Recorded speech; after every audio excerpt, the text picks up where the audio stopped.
Depois do dossiê envolvendo o CEO do Itaú, a PF trouxe a público a notícia de que Daniel Vorcaro pediu a Thiago Miranda um levantamento detalhado sobre André Esteves, presidente do BTG Pactual. Segundo as investigações, o aliado do banqueiro tinha um especialista em segurança digital de confiança para colher as informações. Em nota, a FEBRABAN, Federação Brasileira de Bancos, classificou os dossiês como de extrema gravidade. E, ao estilo Erika Hilton, diz que não tolerará qualquer tentativa de intimidação e constrangimento de pessoas por meio de práticas ilícitas. Maiara, quero te ouvir a respeito. Bom, Daniel Vorcaro tinha mais de um gabinete, tinha a turma e tinha esse outro grupo aí, que era o do Daniel Vorcaro, com o Thiago Miranda, esse jornalista. Na verdade, ele tinha contato, tinha uma passabilidade com jornalistas, né? Mas esse empresário publicitário que investigava a vida das pessoas, de jornalistas, e agora a gente vê outra pessoa aí na mira, André Esteves.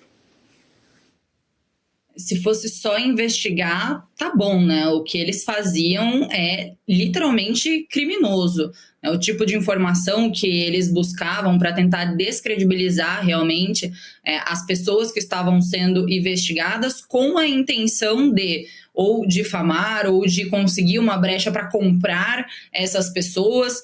E o que me chama a atenção nesse caso, além do escândalo que já está óbvio aqui pra gente, é que ele tem revelado um certo jeito de operar aqui no Brasil, né? Então nós temos de um lado o Vorcaro, que já é bem conhecido por nós aqui, e do outro lado o Thiago Miranda, que é um publicitário, como você comentou, até onde eu sei, depois você pode me corrigir se eu estiver errado, ele é sócio, né? Foi sócio de um portal de fofocas aí, de celebridades, de subcelebridades, enfim.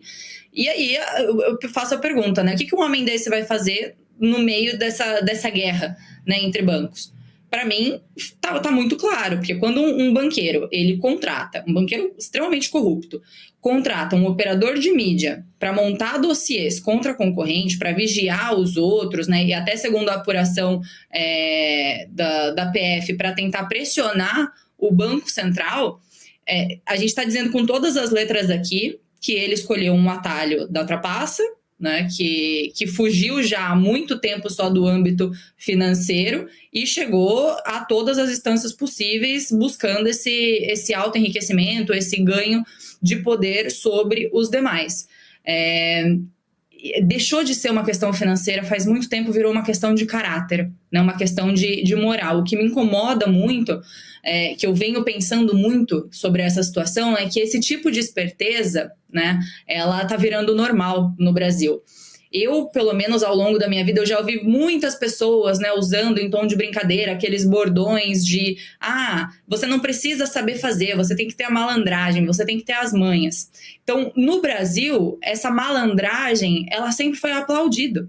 Quem chegou a algum lugar se dedicando pouco para conseguir aquilo, sem de fato merecer aquilo, sempre foi aplaudido no Brasil como um sinônimo de esperteza. Então, a gente quase não se espanta mais quando alguém, para levar alguma vantagem sobre o outro, resolve espionar, intimidar, que era o que eles faziam, passar por cima de todo mundo. A gente está falando de uma corrosão de caráter, né? Uma questão de índole aqui mesmo. E, infelizmente, isso é cultural.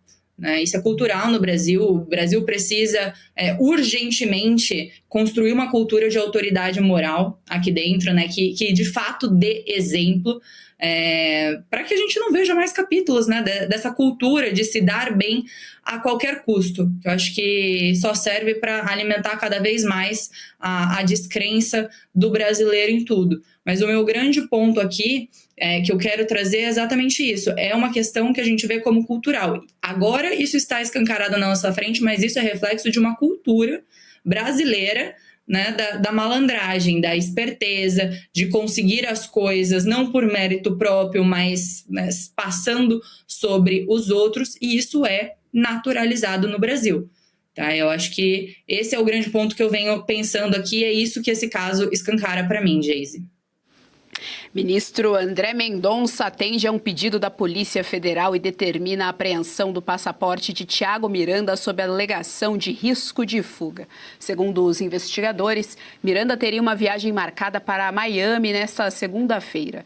A PF também apontou trocas frequentes de celulares e o encerramento das atividades da agência de publicidade. Fabi Barroso ainda sobre esse tema. Thiago Miranda, então, esse que investigava a vida das pessoas aí para levar informações para o Daniel Vorcar, para que o Daniel Vorcar chantageasse essas pessoas, teve seu passaporte apreendido por determinação do ministro André Mendonça. Tanto que a viagem já estava marcada. Estão me ouvindo? Tanto que a viagem já estava marcada. Aqui também é preciso chamar a atenção que a determinação, o que a Polícia Federal fez e a determinação do ministro André Mendonça em relação ao Thiago Miranda é porque tem aquela turma, tem aquele pessoal que se chama a turma, que tinha ali, tem membros da Polícia Federal, que ainda não se sabe todos os nomes que estavam articulando para investigar e ameaçar pessoas. Então, a busca e a apreensão foi motivada basicamente por isso, para apreender, então, documentação e telefones celulares, etc., para averiguar se ligam, né, se essa turma que o Thiago Miranda se utilizava é a mesma a turma, né, que a gente vê constantemente ali nas mensagens, principalmente coordenada pelo pai, o Henrique Vorcaro, o pai do Daniel Vorcaro. Então, isso é importante. A questão do passaporte e as outras medidas também cautelares que o ministro impôs é para garantia do processo. Então, antes de lá que a gente já veja o ministro Gilmar Mendes chorando, né, possível julgamento, vai haver um dia o julgamento do caso Master e todos os desdobramentos, a gente já entende aqui que está se garantindo o cumprimento da lei, né, porque o risco de fuga aérea é iminente. Então, é preciso a gente mostrar isso, porque tanto é que a viagem estava marcada para Miami e, quem sabe, ele não voltaria nunca mais.